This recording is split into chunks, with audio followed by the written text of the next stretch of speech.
Мұхаммедтің нұры. Адам атаны жаратқан соң, ұлы Алла оны пейішке кіргізді. Ақ жақұттан Хаджар әл-Асуад деген тақ жасап, оған адам атаны салтанатпен отырғызды. Қазіргі Байтул Мұқаддастағы қаратас адам атаның алғашқы тағы болған екен. Тәңірі тағала, адам менің орынбасарым болады. 18 мың ғаламдағы барлық жаратылыс адамның игілігі үшін қызмет етеді. Оған құрмет көрсетіңдер, дейді. Самсаған періштелер салтанатпен сап түзеп, адам атаны көру үшін сан мыңдаған ғаламдардан тоқтаусыз ағылып келіп жатты. Ұлы Алла, ей Раузан періштесі, жәннаттың 8 есіктерін ашып қой, барлық мақлұқат түгел келіп адамды көрсін. Пейіште бар асылмен безендір, барлық ағаштың жемісі уылжы пісіп тұрсын, дарияның сулары шалқып жатсын. Әй Ысырапыл, рахат самалы есіп тұрсын. Әй хорлар, барынша салтанатты киініңдер, балдан тәтті, сүттен ақшырынды бұлақтардан сусын әкеліңдер. Әй бұлбұлдар, саздатып, еліктіріп, елітіп сайрап тұрыңдар. Әй періштелер, адамның тағының жанында әдеппен қозғалыңдар, деп әмір етті.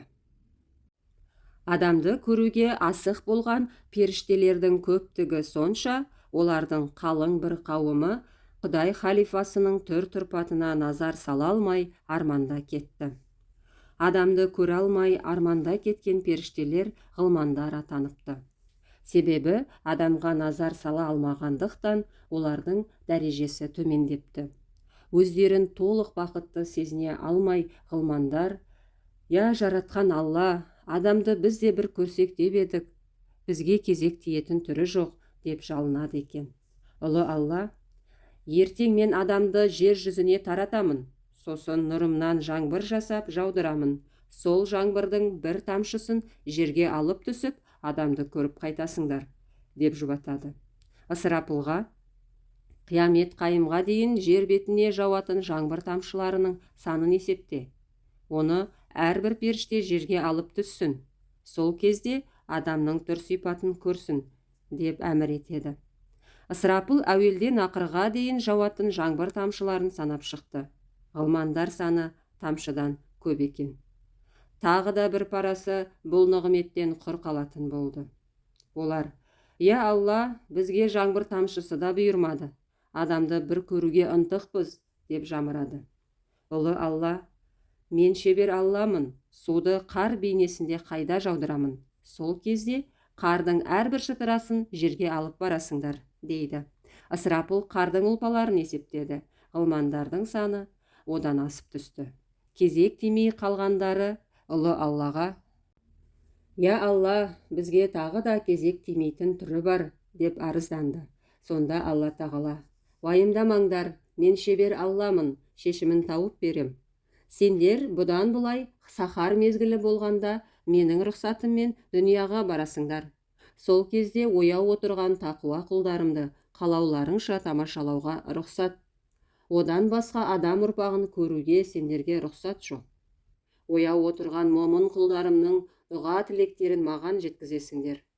Егер олар жаратушы иесін еске алып, егіліп жылар болса, көз жастарын жерге түсірмеңдер. Жібек орамалға салып, пейіштегі сандықта сақтаңдар.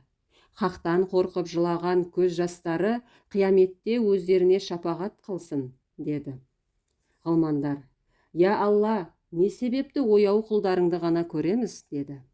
Себебі, мені еске алмай күн шыққанша ұйықтайтын ғапылдарды мен де еске алмаймын. Сертім солай. Сендер менің назарым түскен ақ жүрек құлдарымды ғана көресіңдер, деді.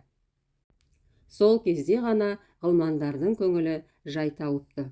Сахар уақытында көкте ғылмандар адамды көреміз деп сән салтанатын арттырып, киініп келеді екен.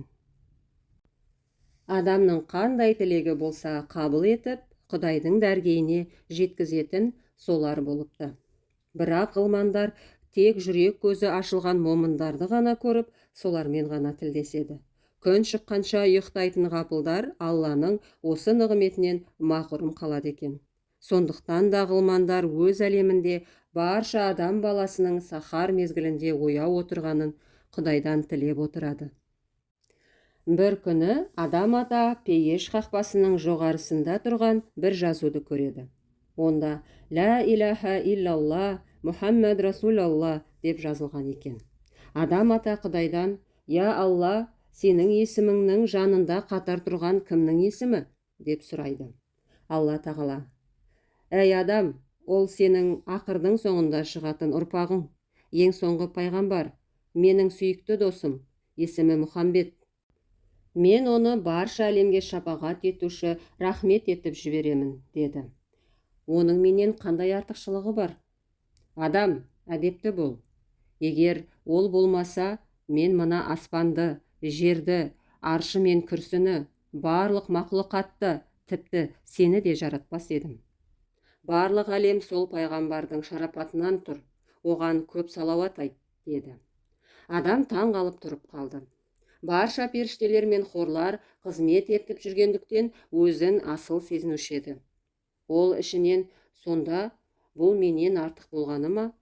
Егер мен күнәға ұрынсам, ұрпағым маған қалайша шапағат қылады?» деген күмәнді ой кеудесін торлады.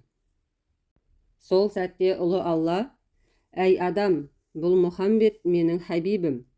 Ол 18 мың ғаламға шапағат етеді. Оның ішінде сен де барсың. Оның ұлылығын осыдан қарап-ақ тани бер. Ақырдың соңында шығатын ұрпағың болса да, ол саған шапағат етеді. Оған берілетін көркем мінез құлық бірде-бір адам баласына нәсіп болмайды. Мұхаммед әділдіктің де, әдептің де, иманның да айнасы болады. Мұхаммедтің әдебіне, мінез құлқына еліктеп, әділдіктен таймаған адам ұрпағы марқұм болған аталарына шапағат етеді. Оларды еске алып, Құран оқытып, дұға жолдайды», деді де Жәбірейілге: «Адамның кеудесіндегі күпір ойды ойып алып көміп таста. Күмән иманды жояды», деді. Жәбірейіл күмәнді ойды адамның көңілінен сылып алды да пейішке көмді. Одан бидай өсіп шықты. Кейін келе адам ата мен Хауа ананың пейіштен қуылуына осы ағаш ақыры себеп болды. Адам ата пейіште жүргенде барлық періштелер оған телміре қарап рахатқа батып отырушы еді. Адам ата Аллаға: «Я Алла, неге барша періште маған телміре қараудан жалықпайды? Бұл не хикмет?» деп сұрады. Ұлы Алла: «Сенің беліңде Мұхаммедтің нұры бар. Кейінгі ұрпағыңа сен арқылы беріледі.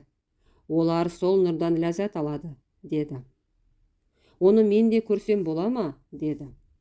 Ұлы Алла белдегі нұрды адамның бас бармағына көшіріп берді. Сол кезде адамның бас бармағы сәуле шашып шыға келді. Артынша адамның қалған 4 саусағы жұлдыздай жарқырап жанды. Адам ата: «Я Алла, не себепті 5 саусақ бірдей нұрланды?» деп сұрады. Олар Мұхаммедтің серігі, барша үмметінің достары 4 шадиярдың нұры. Олар ақырдың соңында Мұхаммедке серік болатын Әбу Бәкір, Омар, Осман, Әли. 4 шадияр қияметте Мұхаммедтің үмметіне шапағат етеді», деді. Адам ата содан бастап оң қолын белден жоғары ұстайтын болды. Сәлемдескенде оң қолды созу әдептілік болып саналыпты. Моншаға түскенде денесінің кіндіктен төмен жағын сол қолымен жуатын болыпты. Мұсылман баласының дәретті сол қолымен алатыны осыдан қалыпты. Адам ата жұмақта жүргенде қаз-қатар тізілген үлкен күрсілерді көреді. Олардың ішінде бір күрсі айрықша үлкен екен. Қасында тағы да 4 үлкен күрсі бар. Оларды мыңдаған күрсі және қоршапты. Адам ата: «Я Алла, тақ менде ғана деп ойласам, мында өте көп екен. Әрі менің Хаджар әл-Асуад тағымнан үлкен ғой. Бұл кімнің орны?» деп сұрады. Ұлы Алла: «Бұл менің досы Мұхаммед пен 4 шадиярдың, барша 124 мың пайғамбардың сұхбаттасып отыратын мекені», деп жауап берді. «Мұнда тек пайғамбарлар ғана отыра ма?» деп сұрады. Әділдіктен танбаған, қарақылды қақ жарған, шадиярды дос тұтқан, бөтеннің айыбын жапқан, хақ жамалына ғашық болған барша құлдарым пайғамбарлар сұхбатына қатыса алады, деді. Адам ата, Мұхаммедтің күрсісіне отырып көрсем бола ма? Деп сұрады. Алла тағала рұқсат етті. Адам ата күрсіге шығып отырады. Ұлы Алла періштелеріне: адамға құрмет көрсетіңдер, алдына жұмақтың жемісін әкеліңдер, деді. Періштелер құрма мен жүзімді әкеліп адамның алдына тосты. Ол жемісті жеді. Адам атаның алғаш жеген жемісі жүзім мен құрма болған екен. Оның дәміне қатты құмартып: «Я ұлы Алла, жүзім мен құрманы менің ұрпағымның ризығы ете көр», деп өтініш етті. Алла тағала оның тілегін қабыл етіп, ол жемістерді жерде өсетін мейуалардың қатарына қосыпты.